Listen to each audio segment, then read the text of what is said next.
baay'ee kan karaa dheeraa qaxxaamuranii dhufanii asii bassoo wannootti fe'atanii dhufu kuntaalaan qabanii dhufu guyyaa tokko gurbaan takka bassoo hedduu isaa akkanatti qabatee dhufee jennaan sanni mooraa yuunivarsiitii seenuu dhufu wafcoo ziyaadallee bizzaan wafcoo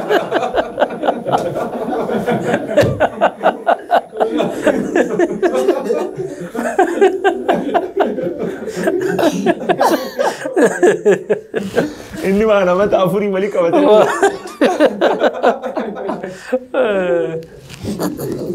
wanti hin beekne gaa adduna mara kisa beekta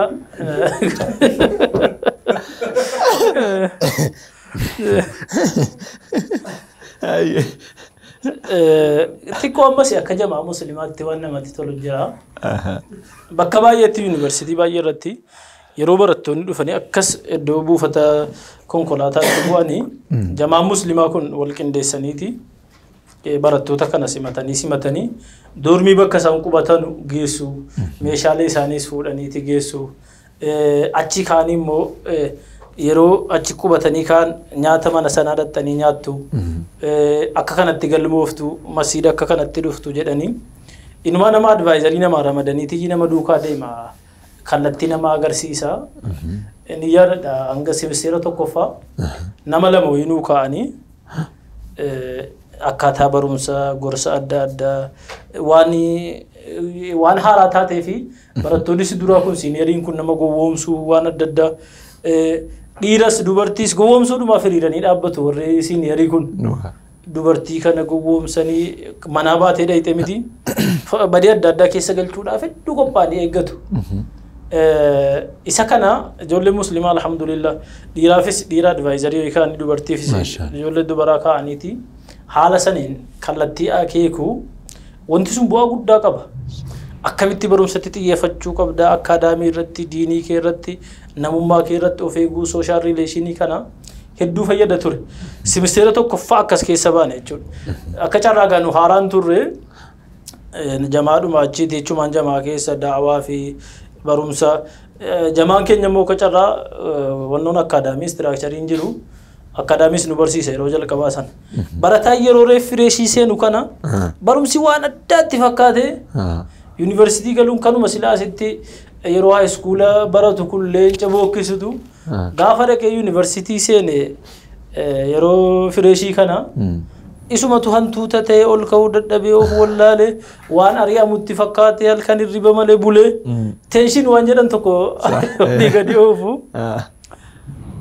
rifaatu sanaan nama hedduutu achi ari'ama rifaatu sanaan nama hedduutu ari'ama garuu namni akkas kallattii namaa kennu hedduu ture bareeda sanbooda gaa waggaan tokkoffaan dhumee lammaffaanis sadaffaanis afuraffaanis alhamdulillah wanti haaraan hedduunis hin jiru barumsuma keessatti dabarsine jamaa keessatti dabarsine jetti maashaallah gamanumaanuu gaa namoonni muslim jamaa keessa jirtan ispeeshaalii amiira barreessaa ta'u kun barana bara 2013 guyyoota 20 akkana booda barattoota haarawaatu yuunivarsiitiilee ramada akkuma hono ustaazni ja'an akkuma barteentuun ammallee itti fufuu qabdi barattoota fireeshiidhaaf bakka gootanii fatanaalee agarsiisuu fi akka isaan baaraga biraa keessan seennee fi waa hunda agarsiisuu keessatti godhaa turtanii ammallee ciminaan akka itti fuftan gamanumaanuu dhaamsa dabarsina mee ustaaz dhugaa gaa ustaaz dhugaa bishaan haarugnu ana booda direedha waan ni oguteessanii soebi bishaan nama no baasu kan jenne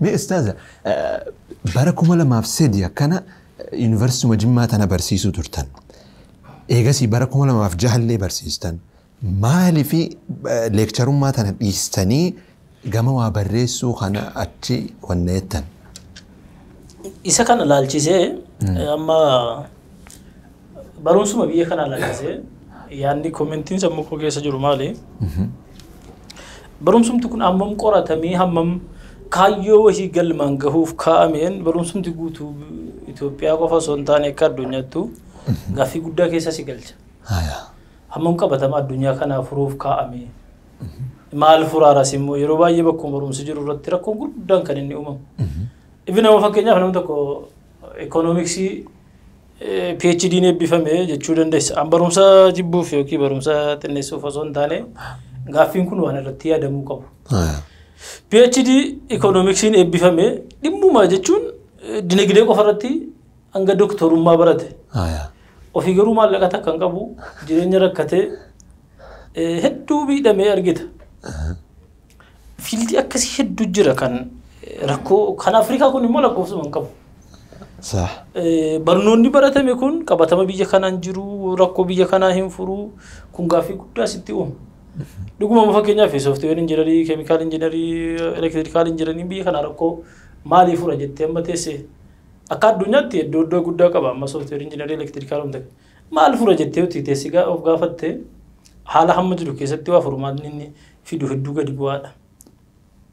Qabatamni biyya kanaa hammallee parsantaan 80 achi rakkoo keessa baadiyyaa keessa jirutti asii software addunyaan biraa keessa jiru naannessita. Inni as keessa jiru immoo economicsii baratee ofiifuu rakkata. Dhugaa. So maali kun jechuun qabatamni keessa jiru hedduu si rakkisa. Qabatamni biyya keenyaas ta'ee kan addunyaa kuni hedduu revise godhamee waan qoratamee rakkoon uummataa dhuguma inni kan hawaasummaa maali inni kan dinagdee maali. Amma yoo addunyaa laalte dinagdeen addunyaa parsantiin 90 ol nama parsantii tokko harka jira. Uummanni immoo economicsii fi biizinasii fi maaliin eebbifame lakkoofsan qabu xiqqoo si baalaansiin akka inni dhufu kan siraanii hojjetaati jettu. Warri eebbi kanaan eebbifame immoo hedduun parsantiin 90 isaa immoo kun waan nyaatee buluun qabu kun waan namaa jedhu. So maali barumsi kun sirriitti deebifamee qoratamuu qaba. Anamma deemee elektirikaalii ijoollee barsiisee miindaa nyaadhi maanni bu'aansaa. Ijoollee hun jijjiirama maalii fiddi akka hawaasa bal'aattis maal hojjannaan gaaffii hedduu namatti uuma. Irra dhiisee gad taa'ee bal'inaan miimaanni rakkoon gara kanaan dhufu gara dinagdee haa ta'u gara hawaasummaa haa ta'u gara amantii haa ta'u kana xiyyeeffatanii qorachuu hubachuu irra naa wayyaa yaada jedhu sammuma koo keessa ture. Yeroo hundi intalee ilaalus sanaan natti mul'ate. Hawaasaanis hedduu naasofne waan kanarratti. Nama kana hubatee sonnoo jedhus hedduu sin argine xiyyeeffannaan kennine. Amma namni ati yuunivarsiitii keessa barsiisuun sadarkaa guddaa qabaa. Achi piroofeesaran jedhamta achi hooma kabajaa adda addaan qabaattaa yookiin pirezidaantii yuunivarsiitii sin taata. Garuu ruutiinii jireenya ruutiinii jiraatta fayyaansa. Bataaf maal gumaachita istiil gaaffii guddaadha sammuu koo keessatti homti kun. San keessa ammee dhiisee ofiifis ikoonoomiikaalis of jijjiiruus haa ta'u wantoota adda addaa uummataafis gumaachuuf haa ta'u irra waan dhuunfaatu jedhu yereen dhiisee dhaabee. Barsiisummaa kana jechuun. Dhiisee dhaabee duraanis waa barreessuu waa qorachuu waan adda addaa numan qoradhaa kanuma sila qabee jiruun itti fufee malee haaraan jalqabne. San duras daawaa baratummaa dhumarraa kaafnee keessa turre daawaa sana samma dandeenye ittuma fufne. Sanuma wal lukaa deemsisee ofii dhimma hojii dhuunfaas hojjetataa waa'is barreessaa hojii daawaas wal bira daballee waan tokko tokkotti fufne jechuudha. Duba gamana gortan sababa mataa keessanii qabdan murtii teessanis isiniif kabajna haa ta'u gizee gama alama waa barreessuu kana achi seentan namni maaliif dararta firraa dhiisii kajeefaa jechaan isin darbachuu haa ta'u qalbii isin cabsuu lakkii gamanaan sii milkaa'uu dhabuu maltii quduraa teessanii amanuu dhabuu wanni kanaa isin mudatee yeroo hedduu gizee namni mihnaa fi jijjiiru yookaan lafumaa kee wayin dalaga jee ka'u nama isaan marseetu gufuu isattaa yookaan jechaan yookaan karaa isa cufuudhaan akkana wanni kanaa isin qunnamees ta'a. Waan kanarratti waa barreessuu fi waa maxxansiisuu jalqaba irratti nan mudanne. Nama hamileenaa kennuu yaadadha irraa hedduuyyuu kitaabolee adda addaan na barreessinu. Kan wanti kun na mudate yeroo takka yeroo sabboonummaan Oromoo waggaa 3 hamma kana hedduu ho'e maqaa sabboonummaatiinis namoonni gariin karaa islaamaa kanarraa jajallachuu sirbuu mantaane kana keessa seenuu fasaada dhiiraaf dubartii wal makachuu gariin sadarkaa aqiidaa islaamaarraa achi bahee waan kufrii keessa seenu jalqabu. Rakkoon kun furamuu qabaa jennee gatteenye namoota tokko wajjin mari'annee kitaaba takka Oromummaa fi Islaamummaa waan jedhu irratti waa barreessinee turre. Kitaaba sana yeroo ni eebbisiifna jennu magaalaa Jimmaa yuunivarsiitii Jimmaa irratti sheekolee gurguddaa namootuma wajjin turre wantoota faallaa hedduun nu mudate. Faallessuu kun maal beektee barreessitii wayis mudata yeroo garii yoo nuti ammoo rivise goone malee ta'u. kitaaba maxxanfamee ture baree gabaarra dhufuu onnoo jiru kun wantoota akkasii hedduun nu mudate. Lammaffaa immoo yeroodhuma tokko kitaaba dhiheenyaa irratti somta akkasii na mudate malee. Shanan Gibee kanamu. Eebba irratti wahii wanta akkasii hanga ta'e na mudate malee. Barreeffama jalqabaa irratti na mudanne kitaaba samma ajandaan isaas egaa xiqqoo si hootu ishuudhaan dhimma Oromoo Islaamaa kuni yeroo san xiqqoo si na mudate kan yaadadhu. Hedduu bareeda. Mee Ustaaz heddummiina magaazina guutuu barreessitanii bar maashaallah waa bineelessa jiru. Ustaaza amma kana Oromummaa fi Islaamummaa jechuu kitaabni keessan. Kana mata duree kana maaliif yeroo oowwitu san keessa filattan? Gaaffii mana kiriimuu gartee.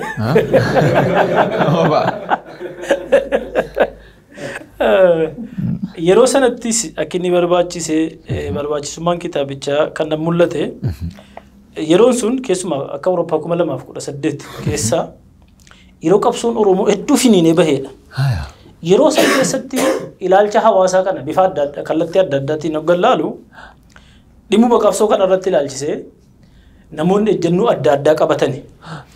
Uummanni kutaan tokko ilaa qabsoon kuni sabboonummaan jedhamu ittiin qabsaamaa jiru kuni guutumti isaa asabiyyaa yookiin zarinyaa isa jedhan sana isa afaan Amaaraatiin jedhan afaan Oromoo keessaa dhabeenni isee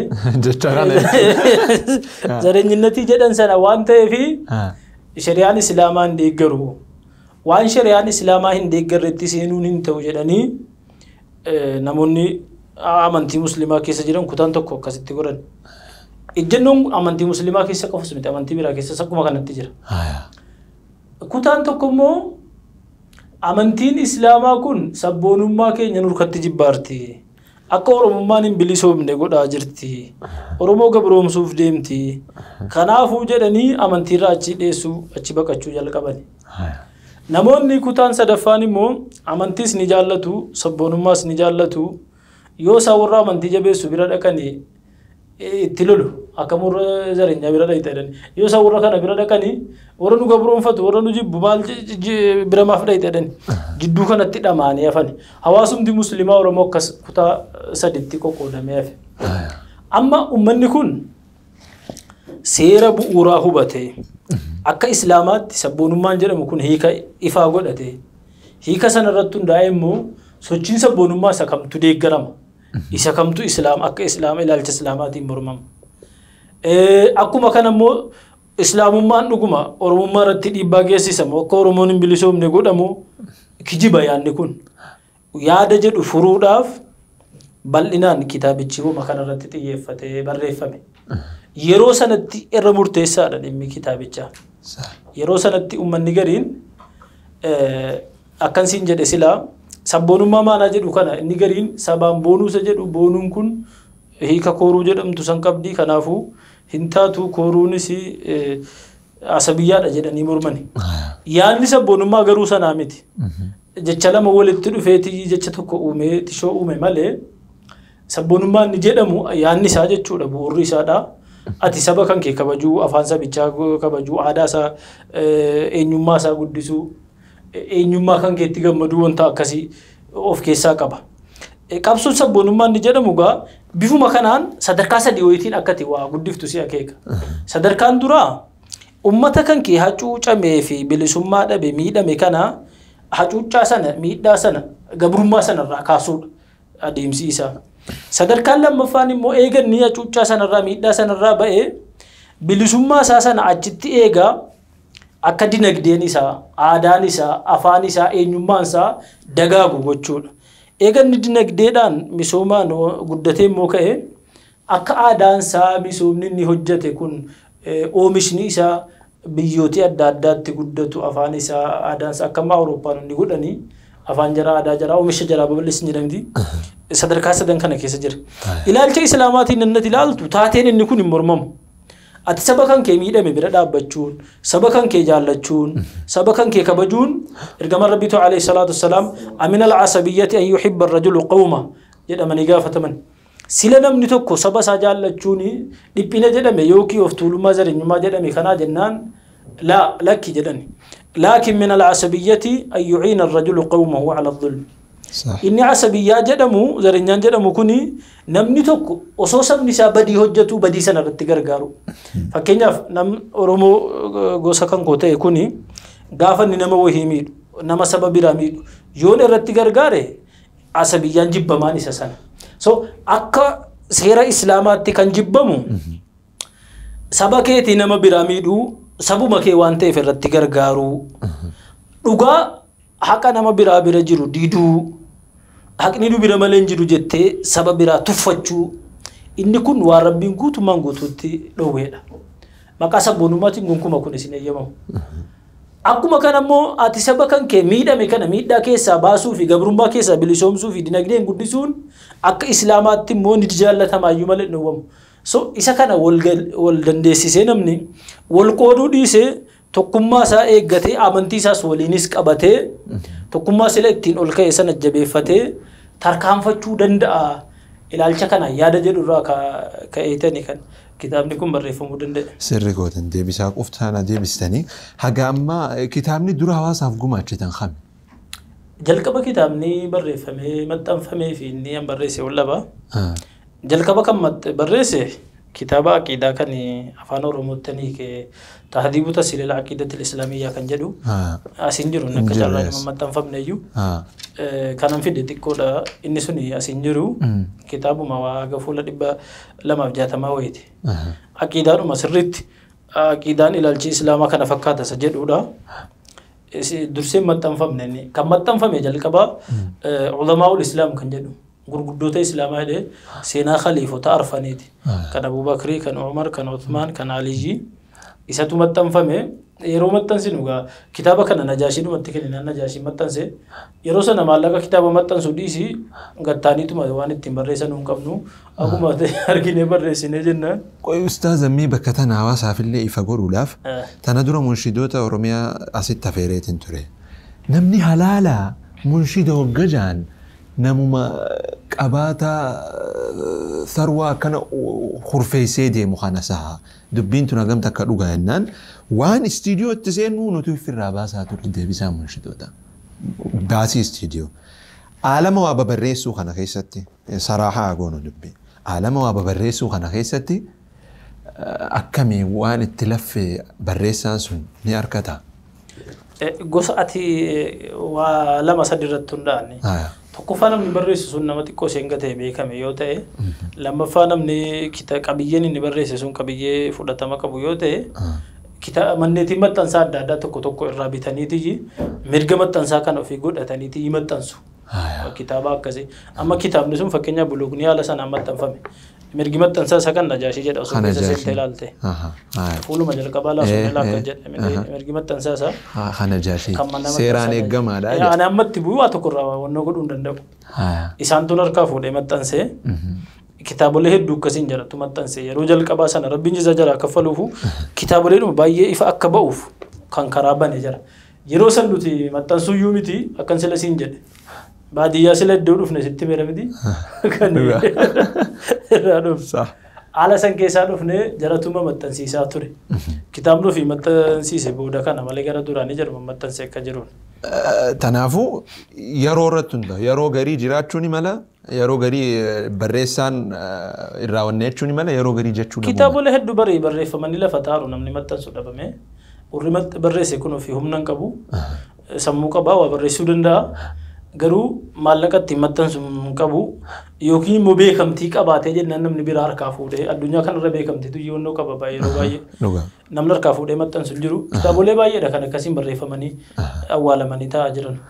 يا ربي يا الله يا خنو خن ديني قام خيولي غنيه قبرو تركناني دير مدو يا رحماني ጊዜ kitaaba barreessitan kana qalama meeqa fa'aa bittan darzana 10 moo akkam maali bittee bakka na buzummo garuu mootiqqaate kitaabuma seenaa shanan gibee ilaallatu kitaaba gara 78 ga ofuma babbanee ilaale. Hedduu nama gaddisiisa yeroo rakkuma faayinaansii qofaan dandeettiin hawaasa nama waa barreessuu danda'u lafatti haftume ustaaza haga ammaa kitaaba meeqa hawaasaaf gumaachitan? Akka keenyaatti immoo osoo nuti baay'inaan waa dubbisuutti hin seeniin televezyiinii dhufe gaafa dura televezyiinii dhufu waan mucjizaa godhee namni baadiyyaa kee magaalaatti dhaqee ilaalee galaa ture. Sambira darbee mana nu seene achi kee moobaayilii duukaa dhufee kompiitara dhufee kun hundumaa waa dubbisuurraa nama biizii godhu ta'e.